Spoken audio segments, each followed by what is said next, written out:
20/7/2024। मीठे बच्चे, माया रावण के संग में आकर तुम भटक गए। पवित्र पौधे अपवित्र बन गए, अब फिर पवित्र बने।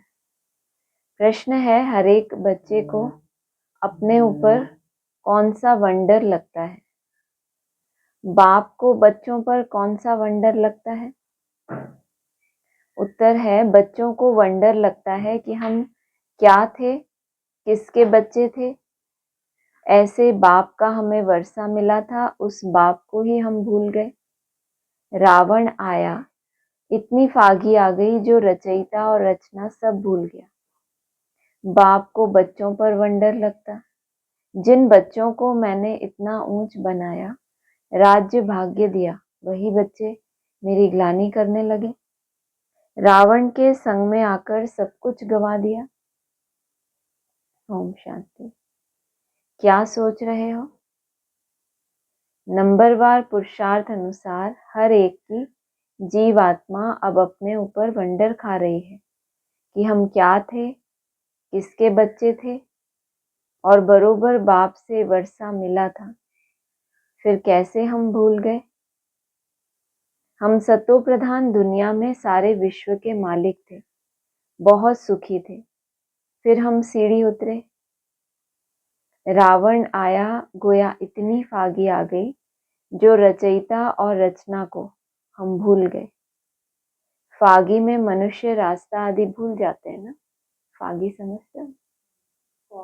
हाँ, तो हम भी भूल गए कि हमारा घर कहाँ है, कहाँ के रहने वाले थे। अब बाबा देख रहे हैं हमारे बच्चे, जिन्हें हम आज से 5000 वर्ष पहले राज्य भाग्य देकर गए, बड़े आनंद मौज में थे। यह भूमि फिर क्या हो गई? कैसे रावण के राज्य में आ गए? पराये राज्य में तो जरूर दुख ही मिलेगा। कितना तुम भटके, अंधश्रद्धा में बाप को ढूंढते रहे, परंतु मिले कहाँ।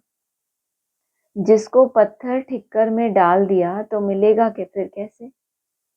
आधा कल्प तुम भटक भटक कर जैसे फां हो गए। अपने ही अज्ञान के कारण रावण राज्य में तुमने कितना दुख उठाया है। तुम्हारे दुख का कारण रावण राज्य को नहीं बताया। बाबा ने क्या बोला? तुम्हारे अपने ही अज्ञान के कारण। इसका मतलब यह है कि रावण राज्य में सब उतना दुख नहीं उठाते।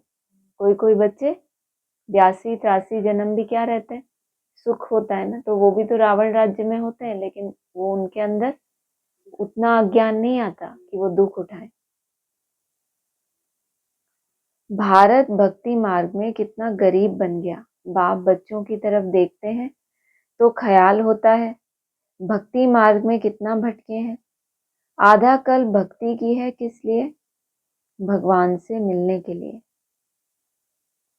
भक्ति के बाद ही भगवान फल देते हैं। क्या देते हैं वह तो कोई जानते नहीं, बिल्कुल बुद्धू बन गए हैं। यह सब बातें बुद्धि में आनी चाहिए। हम क्या थे, फिर कैसे राज्य भाग्य करते थे, फिर सीढ़ी के नीचे उतरते उतरते रावण की जंजीरों में बंधते गए। अपरम अपार दुख थे। पहले पहले तुम अपरम अपार सुख में थे तो दिल में आना चाहिए अपने राज्य में कितना सुख था, फिर पराये राज्य में कितना दुख उठाया। जैसे वो लोग समझते हैं अंग्रेजों के राज्य में हमने दुख उठाया है। अब तुम बैठे हो, अंदर में यह ख्याल आना चाहिए हम कौन थे, किसके बच्चे थे। बाप ने हमको सारे विश्व का राज्य दिया, फिर कैसे हम रावण राज्य में जकड़ गए। कितने दुख देखे, कितने गंदे कर्म किए। सृष्टि दिन प्रतिदिन नीचे गिरती ही आई है। मनुष्यों के संस्कार दिन प्रतिदिन क्रिमिनल होते गए। तो बच्चों को स्मृति में आना चाहिए, बाप देखते हैं यह पवित्र पौधे थे, जिसको राज्य भाग्य दिया वह फिर मेरे ऑक्यूपेशन को ही भूल गए। अब फिर तुम तमो प्रधान से सतो प्रधान बनना चाहते हो तो मुझ बाप को याद करो, तो सब पाप कट जाए, परंतु याद भी नहीं कर सकते। घड़ी घड़ी कहते हैं बाबा हम भूल जाते हैं। अरे तुम याद नहीं करेंगे तो पाप कैसे कटेंगे? एक तो तुम विकारों में गिरकर पतित बने, दूसरा फिर बाप को गाली देने लगे। माया के संग में तुम इतना गिर पड़े, जो जिसने तुमको आसमान में चढ़ाया उनको ठिक्कर भीतर में ले गए। माया के संग में तुमने ऐसा काम किया। बुद्धि में आना चाहिए ना, एकदम पत्थर बुद्धि तो नहीं बनना चाहिए। बाप रोज रोज कहते हैं मैं फर्स्ट क्लास पॉइंट तुमको सुनाता हूँ। जैसे बॉम्बे में संगठन हुआ तो उसमें बतला सकते हैं कि बाप कहते हैं हे भारतवासियों, तुमको हमने राज्य भाग्य दिया, तुम देवताएं हेवन में थे, फिर तुम रावण राज्य में कैसे आए यह भी ड्रामा में पार्ट है। तुम रचता और रचना के आदि मध्य अंत को समझो, तब ऊंच पद पा सको, और मेरे को याद करो तो तुम्हारे विकर्म विनाश हो। यहाँ भले सब बैठे हैं, फिर भी किसी की बुद्धि कहाँ और किसी की बुद्धि कहाँ है? कहाँ है बुद्धि? कौन कौन प्रेजेंट है?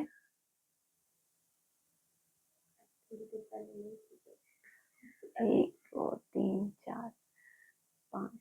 प्रेजेंट मतलब पता है आपको कैसे? हाँ, मन बुद्धि आपकी ऐसा ना हो बाहर अपने सेवाओं में, काम काज में, कुछ और में। किसी का 16-18 घंटे फास्टिंग हो गया तो भूख लग रही है, वो वाला कुछ ना कुछ होता है ना माया का रूप। तो ऐसा नहीं हो। प्रेजेंट माना हम यहाँ पे हैं, जो बाबा बोल रहे हैं हमारा उस पे ध्यान है। प्रेजेंट नहीं, बुद्धि में आना चाहिए हम कहाँ थे। अब हम पराये रावण राज्य में आकर पड़े हैं तो कितने दुखी हुए हैं। हम शिवालय में तो बहुत सुखी थे, अब बाप आए हैं वैश्यालय से निकालने तो भी निकलते ही नहीं। बाप कहते हैं तुम शिवालय चलेंगे, फिर वहां यह विष नहीं मिलेगा, यहाँ का गंदा खान पान वहां नहीं मिलेगा। कहाँ पे? यहाँ का गंदा खान पान कौन सा? एक तो हाँ, वो ना फलों के अलावा जो भी कुछ है वो सब क्या है?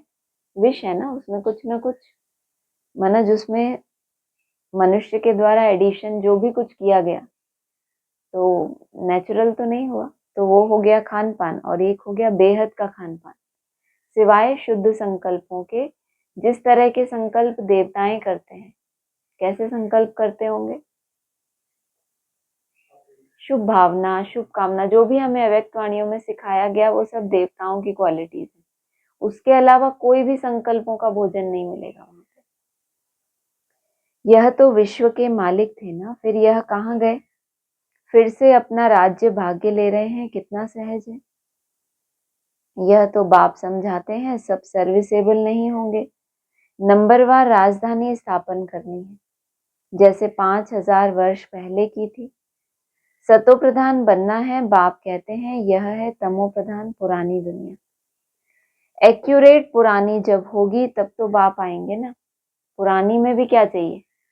एक्यूरेसी चाहिए बाबा को, कि पुरानी तो होती रहती है लेकिन एकदम एक्यूरेट पुरानी हो जाए कि बाप को भी मजा आए पावन बनाने में, डंडे मारने में। बाप बिगड़ तो कोई समझा ना सके, भगवान इस रथ द्वारा हमको पढ़ा रहे हैं। यह याद रहे तो भी बुद्धि में ज्ञान हो, फिर औरों को बताकर आप समान भी बनाएं। बाप समझाते हैं पहले तो तुम्हारे क्रिमिनल कैरेक्टर्स थे जो मुश्किल सुधरते हैं। आंखों की क्रिमिनलिटी निकलती नहीं है। एक तो काम की क्रिमिनलिटी, वह मुश्किल छूटती है, फिर साथ में 5 विकार है। क्रोध की क्रिमिनलिटी भी कितनी है, बैठे बैठे भूत आ जाता है, यह भी क्रिमिनलिटी हुई। सिविलाइज्ड तो हुए नहीं, नतीजा क्या होगा? 100 गुना पाप चढ़ जाएगा। कैसे चढ़ेगा 100 गुना पाप? अगर क्या बोला? घूमते रहो। अगर उससे पहले क्या बोला? कौन से विकार की बात थी? बैठे बैठे क्रोध आ जाता है तो सिविलाइज तो नहीं हुए, साक्षी तो नहीं हुए ना, क्रोध आया तो क्या नतीजा होगा उसका? 100 गुना पाप चढ़ेगा, घड़ी घड़ी क्रोध करते रहेंगे। जब पाप चढ़ जाएगा तो क्या होगा? उस संस्कार से छूटेंगे या और ज्यादा दब जाएंगे उसके अंदर? बाप समझाते हैं तुम अभी रावण राज्य में तो नहीं हो ना, तुम तो ईश्वर के पास बैठे हुए हो, तो इन विकारों से छूटने की प्रतिज्ञा करनी है। बाप कहते हैं अब मुझे याद करो, क्रोध मत करो। 5 विकार तुमको आधा कल्प गिराते आए हैं, सबसे ऊंच भी तुम थे, सबसे जास्ती गिरे भी तुम हो। इन 5 भूतों ने तुमको गिराया। अब शिवालय में जाने के लिए इन विकारों को निकालना है। इस वैश्यालय से दिल हटाते रहो। बाप को याद करो तो अंतमति सो गति हो जाएगी, तुम घर में पहुंच जाएंगे और कोई यह रास्ता बता नहीं सकते। भगवान वाच, मैंने तो कभी कहा नहीं है कि मैं सर्वव्यापी हूँ। मैंने तो राजयोग सिखाया और कहा तुमको विश्व का मालिक बनाता हूँ। फिर वहां इस नॉलेज की दरकार ही नहीं। मनुष्य से देवता बन जाते हैं, तुम वर्षा पा लेते हो। इसमें हठयोग आदि की बात नहीं। अपने को आत्मा समझो। अपने को शरीर क्यों समझते हो? शरीर समझने से फिर ज्ञान उठा नहीं सकते। यह भी भावी है। तुम समझते हो हम रावण राज्य में थे, अब राम राज्य में जाने के लिए पुरुषार्थ कर रहे हैं। अभी हम पुरुषोत्तम संगम युगवासी हैं। भले गृहस्थ में रहो, इतने सब यहाँ कहाँ रहेंगे? ब्राह्मण बनकर सब यहाँ ब्रह्मा के पास भी नहीं रह सकते हैं।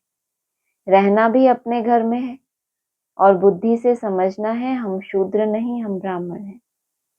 ब्राह्मणों की चोटी कितनी छोटी होती है? ब्राह्मण तो बहुत सारे होते हैं, लेकिन ब्राह्मणों में भी जो चोटी की आत्माएं हो वो कितनी थोड़ी सी होती हैं। बाबा ने कहा हो तो तुम सब ब्राह्मण। तो गृहस्थ में रहते शरीर निर्वाह के लिए धंधा आदि करते सिर्फ बाप को याद करो। हम क्या थे, अब हम पराए राज्य में बैठे हैं। कितना हम दुखी थे, अब बाबा हमको फिर ले जाते हैं। तो गृहस्थ व्यवहार में रहते वह अवस्था जमानी है। शुरू में कितने बड़े बड़े झाड़ आए, फिर उनमें से कोई रहे, कोई रहे, बाकी चले गए। कोई चले गए नहीं बोला, माना मैक्सिमम चले गए। बहुत थोड़े थे जो टिक गए। आए तो झाड़ के झाड़, माना ग्रुप के ग्रुप आ गए सरेंडर होने के लिए। फिर पेपर भी तो हुआ होगा ना। फिर क्या हुआ? थोड़े रह गए, बाकी सब चले गए।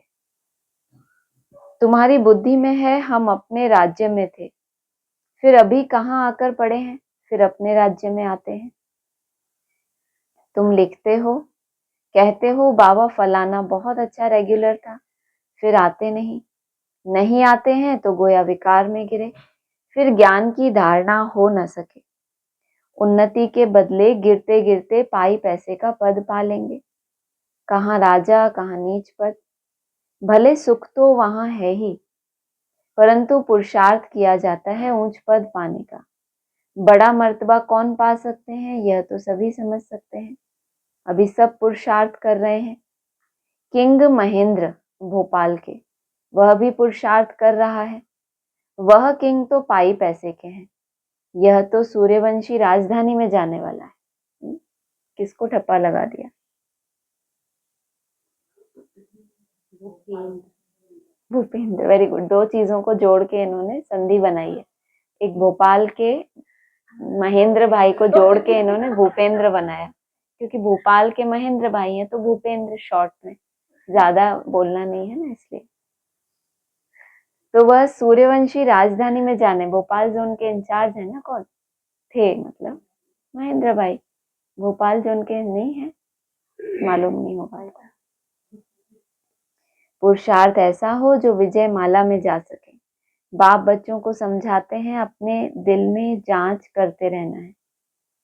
हमारी आंखें कहाँ क्रिमिनल तो नहीं होती, अगर सिविलाइज हो जाए तो बाकी क्या चाहिए, कुछ फिर चाहिए ही नहीं, जो पाना था सो पा लिया।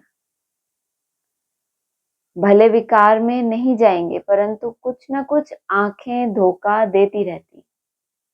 क्या बोला? विकार में नहीं जाते लेकिन आंखें भी कुछ ना कुछ धोखा देती रहती हैं। नंबर 1 है काम, क्रिमिनल आई बड़ी खराब है, इसलिए नाम ही है क्रिमिनलाइज्ड सिविलाइज्ड। बेहद का बाप बच्चों को जानते तो है ना, यह क्या कर्म करते हैं, कितनी सर्विस करते हैं। फलाने की क्रिमिनल आई अभी तक गई नहीं है, बाबा सब जानते हैं, फिर भी बच्चों से पूछते हैं कि तुम अपनी जांच करते हो कि हम कहाँ तक सुधरे हैं। अभी तक ऐसे गुप्त समाचार आते हैं, आगे चल और भी एक्यूरेट लिखेंगे। अभी कितना एक्यूरेट चार्ट लिखने लगे मिनटों का। पहले क्या कहते थे, हम तो सदा ही बाबा की याद में रहते हैं। फिर पता चला कि नहीं भाई ऐसे नहीं होता, तो फिर घंटों में आए कि सारे दिन में 1 घंटा 2 घंटा 3 घंटा, फिर अभी कहाँ पहुंचे, मिनटों में पहुंच गए ना। तो सूक्ष्म होते जा रहे हैं ना, आगे चलकर और भी एक्यूरेट लिखेंगे। खुद भी फील करेंगे हम तो इतना समय झूठ बोलते और गिरते आए,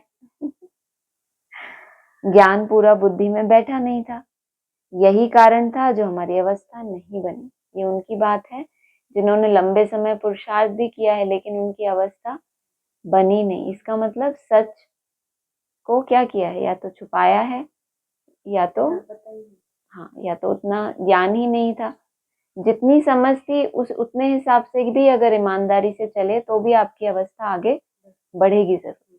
अगर बच्चा बुद्धि भी हो, बहुत थोड़ी सी आपको समझ मिली है कि मेरा बाबा करो, तो भी अगर ईमानदारी से कर रहे हो तो अवस्था ना बढ़े, ये हो नहीं सकता। बाप से हम छिपाते थे, क्या कारण बताया अवस्था नहीं बढ़ने का? क्या बताया? बाप से हम कुछ न कुछ छिपाते थे।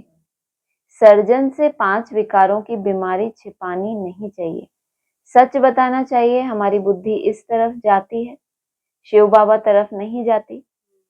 जब भगवान में बुद्धि लगाना चाहते हैं तो ज्यादातर कहाँ जाती है, वो आपका क्या हो गया, ज्यादा लगाव वाले पॉइंट हो गया ना, कि जहां पर बुद्धि ज्यादा समय जा रही है उस समय बाबा से भी हटके ज्यादा समय वहां रुक रही है, शिव बाबा तरफ नहीं जाती। बताते नहीं है तो वह वृद्धि को पाती रहती है।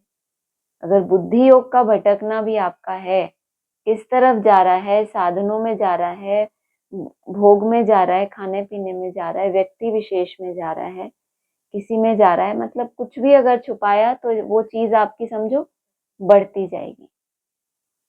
अब बाप समझाते हैं, बच्चे देही अभिमानी बनो, अपने को आत्मा समझो, आत्मा भाई भाई है, तुम कितने सुखी थे जब पूज्य थे, अब तुम पुजारी दुखी बन पड़े हो, तुमको क्या हो गया?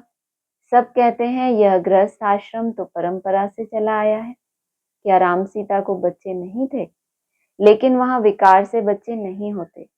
अरे वह तो है ही संपूर्ण निर्विकारी दुनिया, वहां भ्रष्टाचार से पैदाइश नहीं होती, विकार नहीं था, वहां यह रावण राज्य होता ही नहीं, वह तो राम राज्य है। वहां रावण कहां से आया? मनुष्यों की बुद्धि बिल्कुल चट खाते में है। किसने की? मैंने तुमको सतो प्रधान बनाया था, तुम्हारा बेड़ा पार किया था। फिर तुमको तमो प्रधान किसने बनाया? रावण ने। यह भी तुम भूल गए हो। कहते हैं यह तो परंपरा से चला आता है। अरे परंपरा कब से? कोई हिसाब तो बताओ। कुछ भी समझते नहीं। बाप समझाते हैं, तुमको कितना राज्य भाग्य देकर गए, तुम भारतवासी बहुत ही खुशी में थे और कोई था ही नहीं। क्रिश्चियन भी कहते हैं पैराडाइज था, चित्र भी देवताओं के हैं, उनसे कोई पुरानी चीज तो है नहीं। किनसे पुरानी? क्रिश्चियन से पुरानी कोई चीज नहीं है। क्या सुन रहे हो? शिव के चित्र की तो बात ही नहीं आई। एब्सेंट?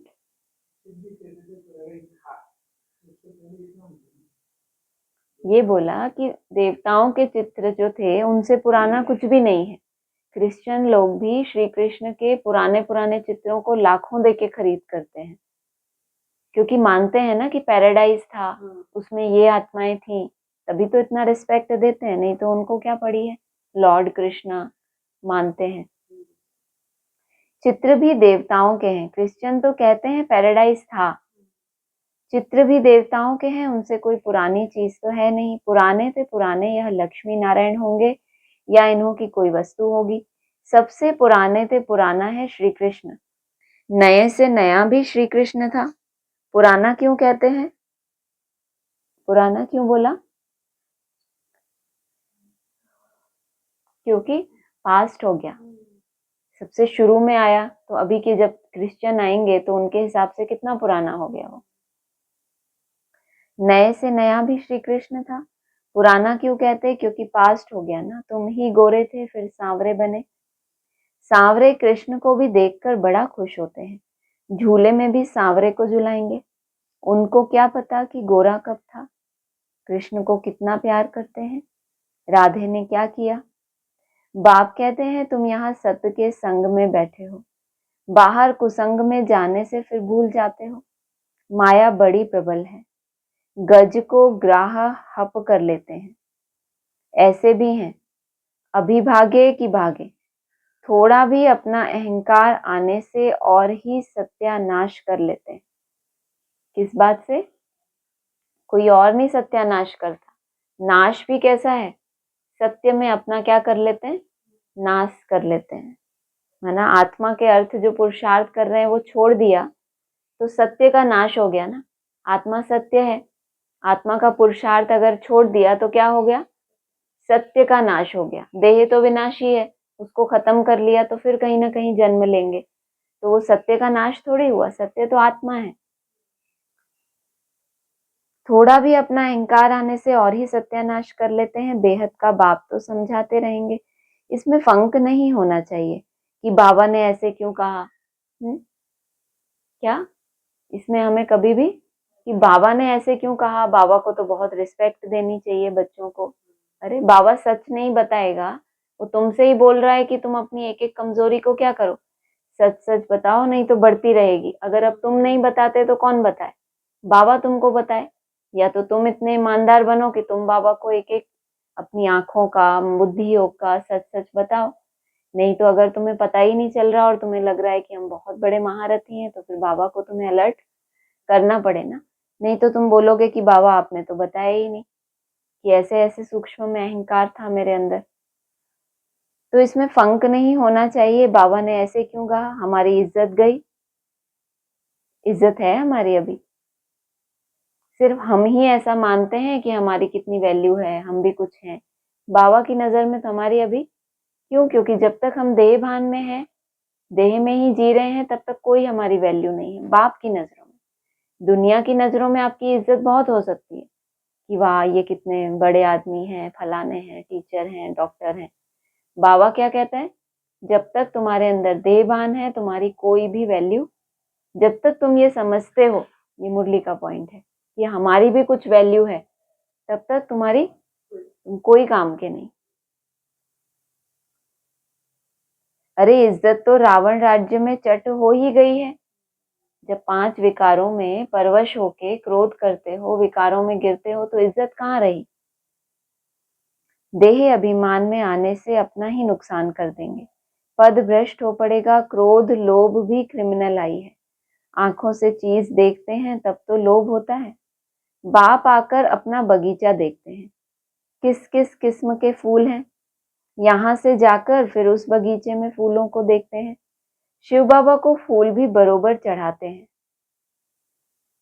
वह तो है निराकार चैतन्य फूल। तुम अभी पुरुषार्थ कर ऐसा फूल बनते हो। बाबा कहते हैं मीठे मीठे बच्चों, जो कुछ बीता उसको ड्रामा समझो, सोचो नहीं।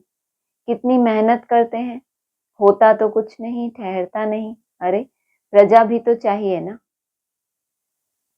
थोड़ा भी सुना तो वह प्रजा हो गई। प्रजा तो ढेर बननी है। ज्ञान कभी विनाश को नहीं पाता। एक बार सुना शिव बाबा है तो भी बस प्रजा में आ जाएंगे। अंदर में तुम्हें यह स्मृति आनी चाहिए, हम जिस राज्य में थे वह फिर से अब पा रहे हैं। उसके लिए पूरा पुरुषार्थ करना चाहिए। बिल्कुल एक्यूरेट सर्विस चल रही है।